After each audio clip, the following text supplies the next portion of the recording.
कोई, अब देखो मान लीजिए कोई महिला है, श्रृंगार कर रही है, तैयार हुई, तैयार होकर के कहीं जा रही है, शादी ब्याह में, पार्टी में तैयार होके, और शीशा देखा, शीशा देख करके उसको दिखा कि मेरे यहाँ पे माथे पे काजल का काला दाग लगा, तो और उसको दिख गया वो शीशा में, तो क्या करेगी वो? काजल के दाग को वहीं छोड़ देगी या पहुंचेगी?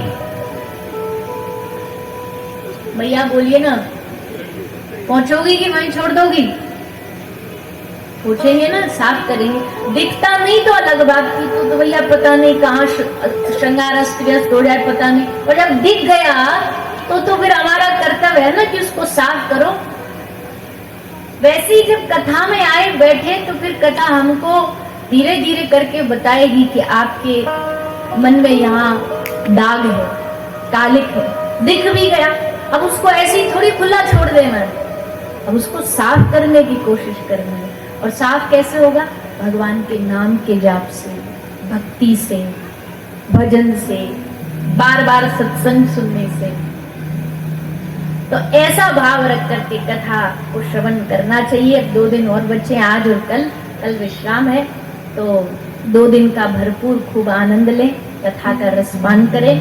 आओ अब चलते हैं ठाकुर जी की ब्रज लीला की ओर, जहाँ कल कथा छोड़ी वहीं से आरंभ करते हैं। 7 वर्ष के कन्हैया, 7 वर्ष के लाला और 7 कोस लंबे गिरिराज जी। ठाकुर जी ने कही, क्या तुम सबने ये पूजा के नाम पे ब्रजवासियों ने क्या तीर्थ यात्रा कराओ, भगवान ये कर देंगे, भगवान वो कर देंगे। अरे भगवान कोई मनोकामना पूरी करने की केवल मशीन थोड़ी ना है, भगवान तो प्रेम करने के लिए बने हैं। प्रेम करो, बस मांगो मांगो मत उनसे, ज्यादा मांगने वाले से सब कतराते हैं।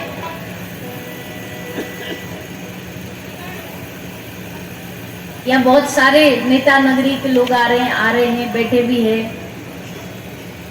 अब कोई ज्यादा आदमी, जब कोई पता लग जाए ना, ये आदमी जब भी आएगा या तो शिकायत ही करेगा या कुछ मांगेगा ही, तो फिर वो क्या करते हैं, अपना जो नीचे वाला कोई होता ना उससे कहते हैं, हम नहीं मिले तू ही मिल ले, इससे जो चाहिए इसको दे डाले, इसको निपटाओ यहाँ से, भेजो जल्दी भेज ज्यादा, क्योंकि हम बार बार मिलते हैं, हमको फिर परेशान करता है। स्वयं ना मिल के नीचे किसी अपने पदाधिकारी ऑफिसर से मिलवा देगा, बोले तुम निपटा दो, इसको जो चाहिए दे के इसको करो, काम कर दो इसको, जाओ भेजो इसको। मिलेगा नहीं, काम नीचे वाले से करा देगा। वैसे ठाकुर जी से अगर मिलने नहीं, केवल मांगने जाओगे तो ठाकुर जी मिलेंगे नहीं। अपने जो नीचे वाले हैं देवी देवता, उनको कह देंगे इसको जो चाहिए इसको दो और भेजो इसको यहाँ से, इसको डब्बा डब्बा करो यहाँ से, जो चाहिए दे के इसकी इच्छा पूरी करो, भेजो। मिलेंगे नहीं, काम बना देंगे पर मिलेंगे नहीं। पर काम बनने में थोड़ी मजा है, मजा है जब भगवान से मिलन हो। अभी तो आप कह रहे हो, इसका मतलब आपको लगता अभी भी मेरे मन में कोई इच्छा बाकी है, आपको लग रहा है अभी मेरे मन में कोई कामना बाकी है, इसलिए आप ये कह रहे हो मांग।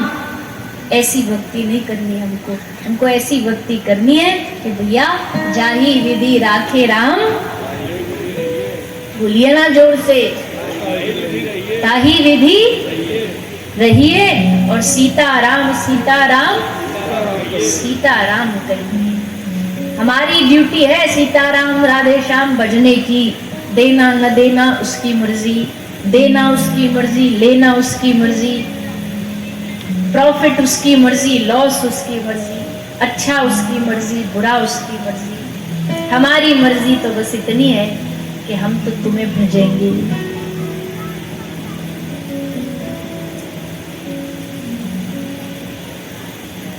और अगर कुछ है भी हमारी मर्जी तो क्या है, ये मेरी अर्जी है,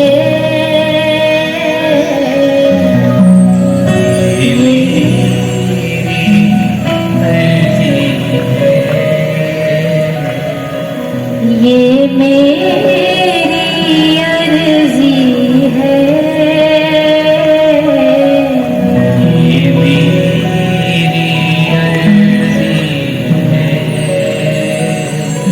मैं वैसी बन जाऊं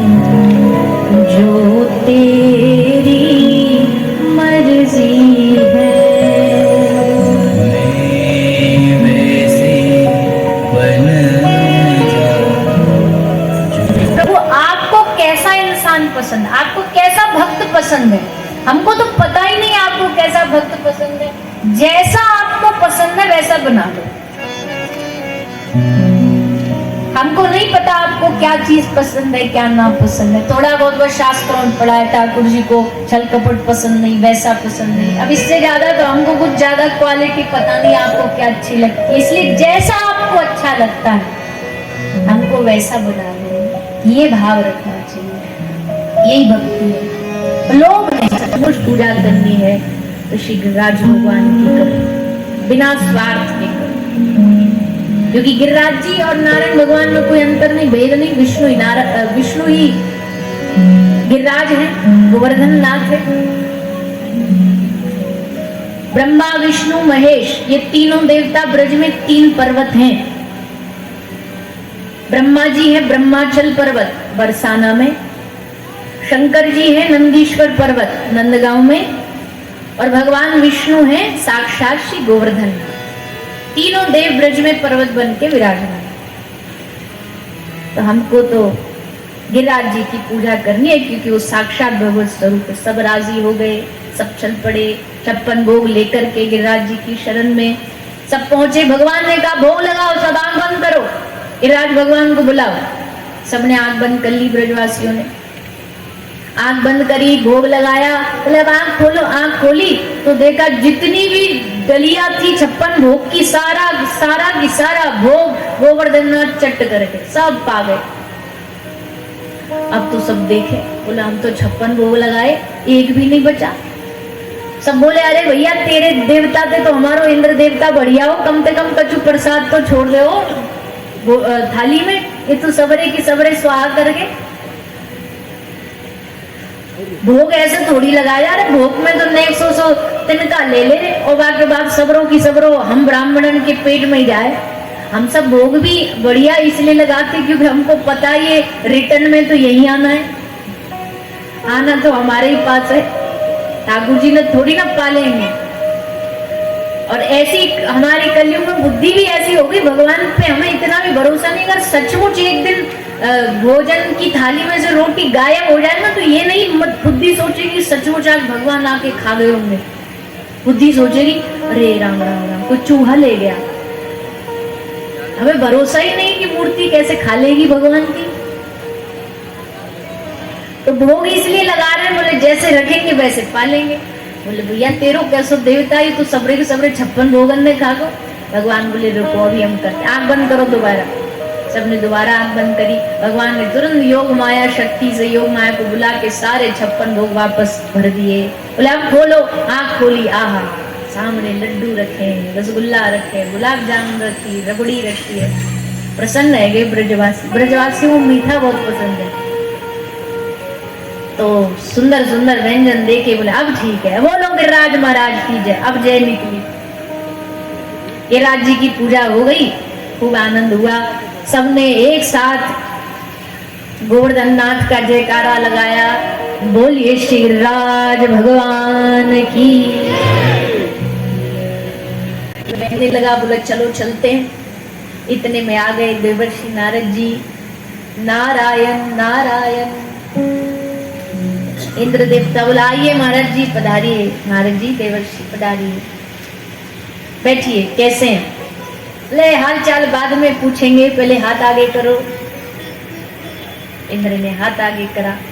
नारद जी ने गोजा में से एक रसगुल्ला निकाला, बोले लो रसगुल्ला खाओ, प्रसाद पाओ। कहाँ से लाए हो नारद जी रसगुल्ला? बोले बता दे। बोले हाँ बता दो। बोले हम जा रहे थे वृंदावन से निकल के, तो वहां पर भंडारा चल रहा था, सब लोग गिरिराज जी की जय जयकार कर रहे थे। हमने सोचा भंडारे में हम भी पा चलते हैं और संग में अपने प्यारे इंद्र के लिए भी थोड़ा प्रसाद ले चलते हैं, तुम्हारे लिए एक रसगुल्ला रख लाए। इंद्र बोला भंडारा? अरे देवता तो अभी यहीं बैठा है उनका, तो भंडारा कहाँ से चालू हो गया? पहले देवता जाएगा, पहले आरती पूजा होगी, फिर भंडारा चालू होता। नारद जी बोले इंद्र देवता को कि चिंता मत करो, आपको तकलीफ नहीं दी जाएगी और भविष्य में भी नहीं दी जाएगी। आपके बिना ही भंडारा चालू हो गया, क्योंकि आपका ब्रज से पत्ता साफ। अब ब्रजवासी आपकी नहीं गिरिराज जी की पूजा करेंगे। गिरिराज जी की पूजा हो गई और उसी का रसगुल्ला लाए तुम्हारे लिए। इंद्र बोला है मेरी पूजा छोड़ के गिरिराज की पूजा कर रहे हैं? बोले हाँ, और वो भी वो किसके कहने से पता है? वो 7 साल का बच्चा है ना, वो नंद का छोरा, उसके कहने से सबने गिरिराज जी की पूजा शुरू कर दी। अब अपनी इस बेइज्जती को देख अभिमान में भरा इंद्र भूल गया कि वो 7 साल का बच्चा नहीं है। उन्हीं हरि से खुद इंद्र अवतार लेने से पूर्व ब्रह्मा जी के संग हाथ जोड़े जोड़े गया था क्षीर सागर में कि प्रभु अवतार लो अवतार लो, और अब अपने अभिमान में भूल गया कि ये कोई बालक नहीं है, साक्षात परम ब्रह्म। भुला दिया अभिमान, बोला अच्छा मेरी पूजा छोड़ दी, अभी बताता हूँ। और सावर्तक मेघों को, सावर्तक मेघ कब बरसते हैं? जब प्रलय होती है। पर आज इंद्र ने नाराज होकर के सावर्तक मेघों को कहा जाओ इतनी बारिश करो कि ब्रज में एक भी पत्ता ना बचे, पत्ता तक बह जाए, साफ हो जाए पूरा ब्रज। और जोर जोर से मेघों की गर्जना शुरू हुई, धुआंधार बारिश शुरू हुई, चारों ओर बारिश का जलमग्न होने लगा ब्रजधाम। सब रोते रोते कन्हैया के पास गए, बोले कन्हैया अब बता सल्यूशन। तैने ही सबरो काम करवायो हम पे, तैने कही इंद्र की नहीं गिरिराज जी की पूजा करो, हमने एक बार नहीं पूछी तो ते तुरंत मान ली। अब बताया इंद्र के प्रकोप से कौन बचाएगो? बोले गिरिराज जी बचाएंगे, जिनकी सेवा करी वो ही बचाएंगे। चलो सारे, और सब लोग श्री गिरिराज जी की शरण में प्रभु लेके आए। गिरिराज जी को प्रणाम किया और 7 साल के कन्हैया ने 7 कोस लंबे श्री गिरिराज पर्वत को अपनी सबसे छोटी कनिष्ठ का उंगली पर धारण कर लिया। श्री ठाकुर जी श्री गिरिराज जी को धारण करके ठाड़े रह गए। सब ब्रजवासियों को उसके नीचे बुला लिया।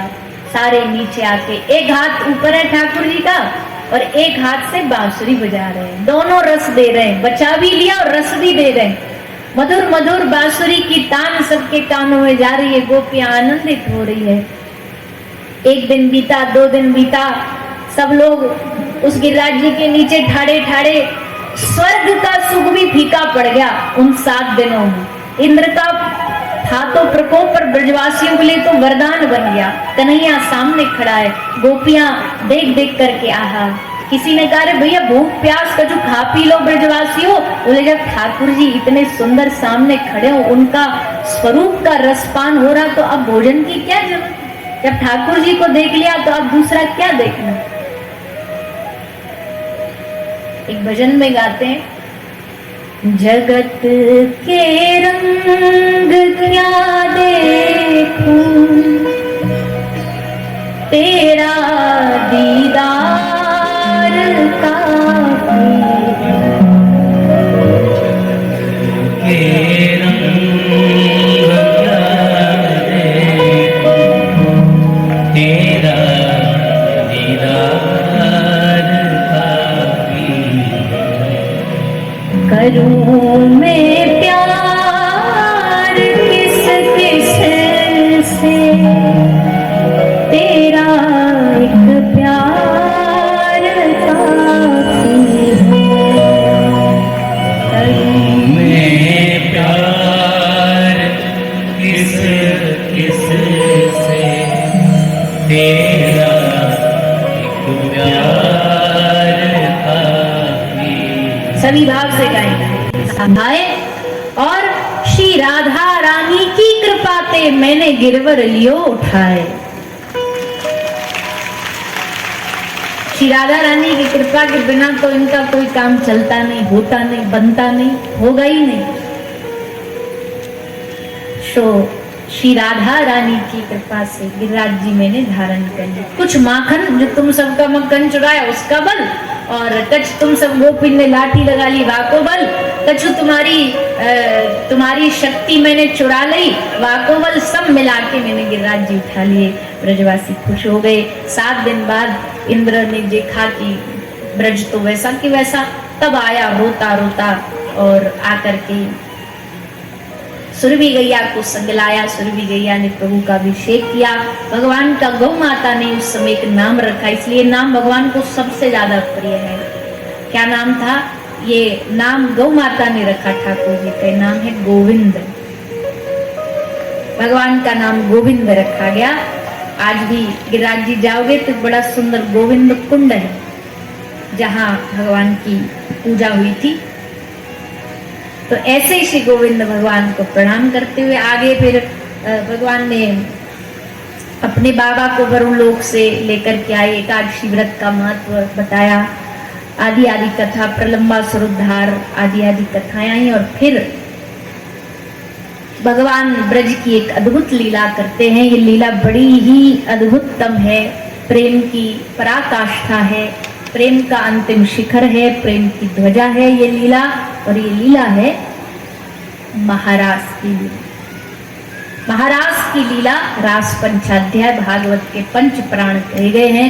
वैसे अब ये कथा तो बड़ी भारी है, बड़ी गंभीर है और बड़ी प्रेम में डूबी हुई है, पर हम सब जितना हो सके प्रयास करते हैं थोड़ा सा इस कथा का प्रसंग करें, रास का रस प्राप्त करें और फिर आगे बढ़ेंगे। भगवान पिता रात्रि ही शरदोत फुल्ल मल्लिका विक्षरन्तुम मनश्चक्रे योग माया उपाश्रितः। आज भगवान ने मन बनाया कि आज गोपियों को परम रस दिया जाए, रास का आनंद दिया जाए। तो भगवान ने सब गोपियों को बुलाया। कैसे बुलाया? कदम पर खड़े होकर के भगवान ने अपनी सखी, प्रिय सहचरी वेणु का साथ लिया, बांसुरी का संग लिया। बांसुरी लेके अपने अधरों पर रख के ठाकुर जी ने बांसुरी वेणु नाद की, एक अद्भुत गीत छेड़ा। कैसा गीत? निशम्य गीतम तदनंग वर्धनम, अद्भुततम गीत का गान किया। गोपियों का मन तो था ही कि भाई हम इतना प्रेम करते हैं कन्हैया से, कोई दिन ऐसा भी तो आए कि वो हमको बुलाए। हम तो रोज कहती है कन्हैया हमारे घर आ जा, हमारे घर आ जा। कौन दिन आए जब कन्हैया कहेगी गोपियों को कि अब तुम मेरे पास आ जाओ। तो आज वो दिन आया, आज वो दिन आया। गोपियों को ठाकुर जी ने बुलाया। कैसी बांसुरी बजी? बोले ऐसी बजी। उस बांसुरी का चमत्कार ये था कि उस बांसुरी की धुन में सब गोपियों को अपनो अपनो नाम सुनाई दे रहे हो। जाको जो नाम है वाको कान में यही आवाज आ रही है। जैसे कोई ललिता है तो ललिता को सुन रही है कि बांसुरी कह रही है, ए ललिता जल्दी चल, ठाकुर जी रास में बुला रहे हैं तो को। ए विशाखा जल्दी चल, भगवान श्री श्याम सुंदर तेरो इंतजार कर रहे हैं। चंद्रावली, जितनी भी सखी, सबको अपनो अपनो नाम वह बांसुरी में सुनाई दे रहे हुए। और सब गोपियां बांसुरी सुन करके अपने अपने गृह कार्यों को त्याग करके श्री कृष्ण के मिलन की उत्कंठा लिए दौड़ पड़ी। सुखदेव जी ने भागवत जी में बड़ा प्यारा वर्णन किया, कैसे कैसे दौड़ी। एक एक सखी का वर्णन किया है। कोई श्रृंगार कर रही, कोई भोजन छोड़ के भागी, कोई सेवा छोड़ के भागी, कोई सास ससुर की चरण दबारी उनकी सेवा छोड़ के भागी, कोई गैया को चारा खिला रही है उसको छोड़ के भागी, सब भाग पड़ी।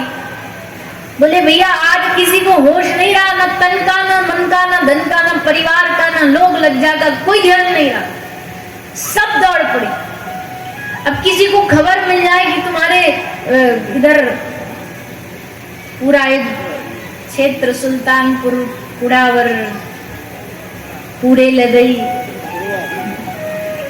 नाम भी तो ऐसे है जैसे कोई मिसाइलें छोड़ दी हो,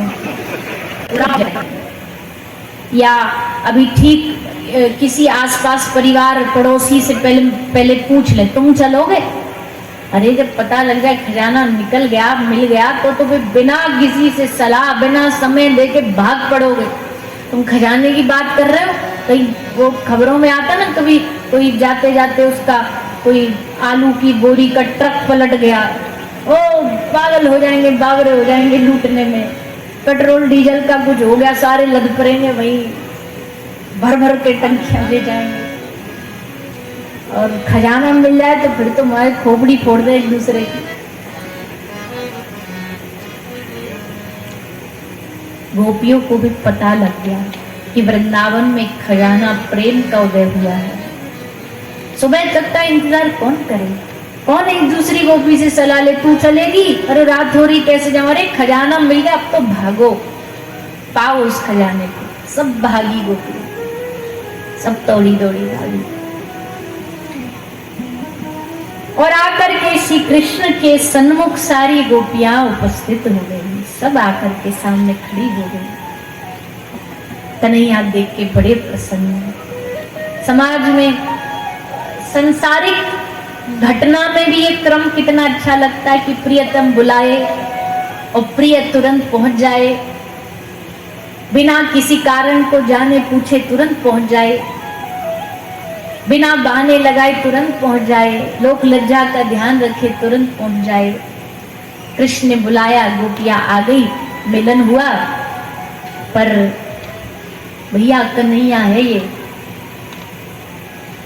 नाम भी टेढ़ा है इसका, ये खुद भी टेढ़ा है और इसकी परीक्षाएं भी टेढ़ी है। खूब परीक्षा लेता है अपने भक्तों की। अपने पास बुलाने से पहले हजारों परीक्षाएं लेता है। बार बार डराएंगे, कुछ ऐसा घाटा कर देंगे, आदमी बोलेगा अरे छोड़ो ये सब। शास्त्र स्पष्ट कहते हैं, पता है कि दुनिया में सब देवता देते हैं, पर अकेला ये कन्हैया ऐसा ही देता नहीं है, ये छीनता है, ये लेता है। सब कुछ तर्क चालू है। गोपी ने तर्क दिया, भगवान को उत्तर दिया। उत्तर ऐसा दिया कि बोलती बंद कर दी भगवान की। भगवान चुप हो गए, बोले इनसे मत भैया कुछ करे, गोपियां हैं सीधा कर देंगी। क्यों आई हो? गोपियों से पूछ रहे हैं। गोपी कहती तुम ही तो बोले हो सर्वधर्मान परित्यज्य मामेकम शरणम व्रज। तुम्ही ने कहा सब छोड़ छाड़ के आ जाओ मेरी शरण में, सब धर्मों का त्याग करके परम धर्म अपनाओ। अब बुलाने के बाद कोई ऐसा पूछता है कि क्यों आए हो, ये क्या बात हुई? भगवान कहते नहीं नहीं, मैं तो इसलिए कह रहा हूँ, समाज में लोगों को पता लग गया तो लोग क्या कहेंगे, आधी रात को गोपी कहाँ जंगल में भाग रही है। गोपी कहती है हमको संसार का भय नहीं है। संसार का भय होता तो तुमसे प्रेम करते। संसार के भय से हम परे हो चुके हैं, और संसार के नाम से हमें डरा मत। गोपी ने अपने वृंदावन की वनों में, वीथियों में, गलियों में कृष्ण के साथ गोपियां विहार कर रही हैं आधी रात को। पर बीच में आ गया अभिमान का असुर। मन में सौभाग्य मद आया, सौभाग्य का मद आया। भगवत प्राप्ति का अपना एक मद होता है। वैसे होना तो नहीं चाहिए, और भक्ति वाला तो कभी कर ही नहीं सकता, क्योंकि भक्ति की एक ही शर्त है, भक्ति कभी भी अभिमानी को स्वीकार नहीं करती। ज्ञानी में अभिमान चल जाएगा, जैसा इतने और बोलता, ज्ञान का तो अभिमान आता ही है, अपने आप आता है, ज्ञानी है। वैराग्य का भी आ जाता है, बोले तुम क्या, तुम तो फंसे हुए संसार में, हम हैं वैरागी, देखो हमने सब छोड़ दिया, दुनियादारी सब भगवान के लिए। वैराग का अपना एक बड़ा अभिमान होता है। भक्ति में अभिमान नहीं चल सकती, छोड़ करके अंतर्ज्ञान हो गए। बीच वृंदावन में कन्हैया छोड़ के चला गया। अब क्या बचा गोपियों के पास, जिसके लिए वो आई थी सब कुछ त्याग के, छोड़ के, लोक लाज परिवार सब त्याग करके आई, वही छोड़ करके चला जाए।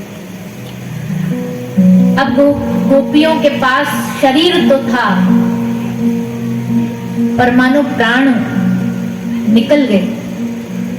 तन तो था, पर मन मानो श्री कृष्ण के साथ चला गया। अब भगवान को पाने का एक ही रास्ता है, पुकार। भगवान को पाने का एक ही रास्ता ही होता। देख रहा कन समझ गया अगला नंबर मेरा है, चीखा चिल्लाया, पागल हो गया, पकड़ो पकड़ो इस कृष्ण बलराम को, पकड़ो इनको जेल में डालो। भगवान श्री कृष्ण ने दाऊ दादा कहा, दाऊ दादा आप जरा ये युद्ध भूमि को संभालो, हम जरा अपने मामा जी से हाय हेलो करके आते हैं, ये बड़े उछल रहे हैं। इन्होंने बड़े पाप किए हैं, अब इनका पाप का घड़ा भर गया, अब खत्म करना ही पड़ेगा इनका खेल। सोई ठाकुर जी कूद करके कंस के पास आए। कंस के पास पहुंचे, कंस घबराया, चिल्लाया, चीखा। सामने काल को देख करके कौन नहीं डरता? कृष्ण नहीं दिख रहा है, कंस को उसमें श्री ठाकुर जी में काल नजर आ रहा है, यमराज नजर आ रहा है। भगवान कूदे, कंस के केश पकड़े और भगवान को ज्यादा मेहनत नहीं करनी पड़ी। कंस बड़ा डरपोक था, मेहनत परिश्रम करनी नहीं पड़ी। भगवान ने पकड़ के इसको एक धक्का मारा और ये सिंहासन से जमीन पर आकर धरा पर गिरा और वहीं इसका भगवान ने उद्धार कर दिया। कंस मारा गया, ये खबर जैसे मथुरा में गई, ढोल नगाड़े बजने लगे। कई लोग मरते हैं ना तो बड़ा दुख होता है, भैया बड़ा अच्छा आदमी था और इन्होंने समाज में बहुत कुछ किया, बड़ा अच्छा, सब रोते हैं। अभी कुछ समय पहले हमारे देश के बड़े भारी सामाजिक उद्योगपति जब भगवत धाम गए, स्वर्गीय श्री रतन टाटा जी, तो देखो सब लोगों की आंखें नम थी। सब लोगों ने दिल से कहा बड़ा अद्भुत व्यक्तित्व था, क्या जीवन जिया, क्या समाज को दिया, अपने लिए कौन नहीं करता। और उस व्यक्ति ने समाज को कितना कुछ बांटा, कितना कुछ दे करके गया। सबके मुख पर भाव आई थी, सबके मुख पर। तो ऐसा कर्म करने वालों की हमेशा, एक व्यक्ति का व्यक्तित्व जानना तो उसकी मृत्यु पर पता लगता है। अच्छे कर्म वालों की हमेशा जय जयकार होती है। और एक ऐसे होते हैं तो जाते हैं तो पड़ोसी बोलते बढ़िया हुआ गया, दिन भर चिक चिक चिक चिक करता था, सर दर्द खत्म हुआ। जीवन व्यक्ति को वैसा, अब ये जीते जी भी हो सकता है, जीते जी भी देखो कई लोगों का व्यक्तित्व ऐसा होता है, जैसे घर में बच्चे, परिवार, पत्नी घड़ी देखते रहते हैं, 6 बज गए आए नहीं, 6 बजे तो आ जाते हैं, इंतजार करते हैं कब 6 बजे उनकी ड्यूटी खत्म हो और वो घर आए। एक तो ऐसा व्यक्तित्व होता है। एक व्यक्तित्व कैसा होता है, देख रहे 6 बज गए आने वाला होगा, अब बस आएगा और कलेश करेगा, घर में झगड़ा होगा। बच्चे डरते हैं अब आएंगे पिताजी और अब बस टूट पड़ेंगे। पापी जब मरते तो देवता भी आकाश से पुष्प बरसाते हैं, बोले आज उत्सव मनेगा, आज ये पापी धरा से गया, धरती का एक बोझ कम है। तो कंस मरा तो मथुरा में मिठाइयां बटी, नगाड़े बजे, ढोल बजे, घर में दिए जलाए गए, बंधन से सब मुक्त हो गए। सबको इसने परेशान कर रखा था। इस प्रकार कंस की मृत्यु हुई। कंस की मृत्यु के बाद धीरे धीरे भगवान ने और भी कंस के और भाई थे उनका भी उद्धार किया। और इसके बाद कथा भगवान की शिक्षा की आती है। भगवान मथुरा से उज्जैन चले गए, वापस मथुरा आए। फिर एक बड़ा सुंदर प्रसंग आता है कि भगवान को ब्रज की बड़ी याद आती थी। उद्धव मोहे ब्रज बिसरत नाही, अपने मित्र उद्धव को कहा, उद्धव ब्रज भूमि मेरे मन से, मेरे बुद्धि से, मेरे चित्त से, ब्रज का प्रेम मन से जाता नहीं। भगवान रोए हैं ब्रजवासियों के लिए, ब्रज के लिए, वृंदावन के लिए। वृंदावन की ओर बैठ जाते थे और वृंदावन की राह, रास्ते की ओर देख करके प्रभु रोते। वृंदावन से, जिस ओर से वृंदावन की भूमि से वहां वायु आ रही है, उसको छू करके वृंदावन का एहसास करते थे। जा नहीं सकते, इतने सारे दायित्व आ गए हैं अब जीवन में, इतने सारे कर्तव्य आ गए हैं, राजकुमार बन गए हैं। लेकिन उद्धव अभी भी क्या करूं, ब्रज की याद नहीं जाती मुझसे। उद्धव ने कहा ये क्या बात हुई, कोई मथुरा में कमी थोड़ी है आपको। भगवान ने कहा उद्धव बात कमी की नहीं है, कमी तो नहीं है, पर इस मथुरा में सब लोग जय जयकार करने वाले हैं, इस मथुरा में सब सम्मान करने वाले हैं, पर इस मथुरा में कोई प्रेम से गले लगाने वाला नहीं है। अंततः आदमी को सम्मान कुछ दिन तक ही बचता है, ये सच्चाई है। कुछ दिन तक तो सम्मान अच्छा लगेगा, जब बहुत सम्मान हो जाए, हजारों हजारों लोग जहां जाते हो आगे पीछे घूमे बस, तो आदमी को लगेगा कि अब इससे कहीं थोड़ा बाहर निकले। ज्यादा सम्मान भी फिर भगवान श्री कृष्ण को अपना शत्रु मान लिया और बहन कहती है मैं तो उसी से ब्याह करूंगी। रुक्मिणी ने कहा नहीं, विवाह होगा तो मेरी मन मर्जी से होगा, जहां मैं चाहूंगा वहां होगा। पिताजी बड़े सीधे थे, पिताजी चाहते थे कि रुक्मिणी जी का ब्याह कृष्ण से ही हो, पर चलती रुक्मी की थी, बोले नहीं मैं जहां कहूंगा वही विवाह होगा। तो उसने अपने मित्र शिशुपाल से, और शिशुपाल का कृष्ण से एक और रिश्ता था, क्या लगता था शिशुपाल? श्री कृष्ण की बुआ का बेटा था। ये भी अब कृष्ण को अपना शत्रु मानता था। अब दोनों शत्रु एक हो गए, मिलके बोले हम सब, ये 4-5 दोस्त थे, दंतवक्र शल्य आदि, इन सब ने कहा हम सब मिलके एक मीटिंग बिठा करके फिर कृष्ण के खिलाफ फिर युद्ध करेंगे। तो रिश्ता बनाने के लिए बहन से विवाह निश्चित कर दिया। अब रुक्मिणी जी बड़ी परेशान, विवाह निश्चित कर दिया गया है, तारीख निश्चित हो गई। तब इनको एक सुझाव दिया गया कि तुम कृष्ण से पूछ तो लो, तुमने तो मन में ठान लिया उनसे ब्याह करूंगी, तुमको ये भी पता कि उनको तुम पसंद हो कि नहीं पसंद हो? कैसे पता लगेगा? बोले उनको एक पत्र लिखो, पत्र में पूछो कि प्रभु आप कब आओगे, अपना भाव बताओ। तो रुक्मिणी जी ने भगवान श्री कृष्ण को एक पत्र लिखा। भगवान उस पत्र के भाव को सुन के बड़े आनंदित हुए। रुक्मिणी जी का विवाह का दिन नजदीक आया, पूजन के लिए लेकर के जाती हैं।